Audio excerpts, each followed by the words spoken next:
guys, dito kami ngayon at kakabit kami ng floodlight. So si mag-hi ka muna. Ayun na guys, ayan, nagkakabit kami ng floodlight guys. Floodlight. Yun, nahirap pala mag-English. Lagay namin to kasi Doon guys, oh. madilim. Oh, yun, doon. Madilim sa parking. Oh, at may event dito guys sa may event tayo ngayon. Meet up ng mga Avanza owners. Avanza homeowners. Pre, Avanza homeowners. Bansa yan, Avanza. So, ano bang ginawa mo diyan para maikabit mo? Hey guys, ito yung tubo pinutasan namin. Tapos nilalagyan namin ng pole threaded para hindi na kami magtali-tali, naka-nut na lang siya, bolt nut. It's a coconut. Ayan. Ayan. Sa giant nut.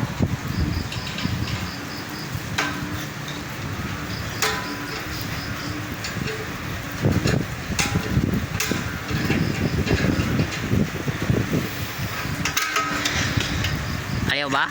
Medyo matigas to guys kasi pinukpok ko kasi itong pole thread na bungi dito sa dulo. Kaya mahirapan pumasok. Pero mas maganda na yung nahihirapan eh. Baka dumugo. Yan lang yan. Ulit-ulitin lang. Para lumambot. Pag nakapasok na to, okay na.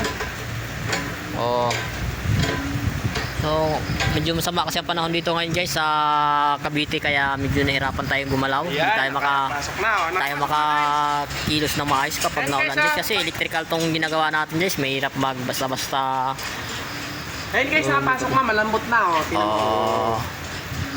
na guys. Yan. So, itong floodlight na gagamitin natin guys ay 200 watts. Yan. Ayan o. LED floodlight. 100 watts para maliwanag na maliwanag. So ito naman tong tropa namin si Albert, isa tong malupit na chick boy. Malupit na chicks boy. Malupit na chick boy yan, daming chicks yan, mayroon sa Dubai, mayroon sa Saudi. Pwede sa chicks, pwede. Oh. Kaya secret idol yan ng mga kababaihan. Malupit. So hanggang dito muna tayo sa ating pag-uulat panahon. Yan. Kailan pa kaya to lilinaw yung langit? Patrilo ka na pala.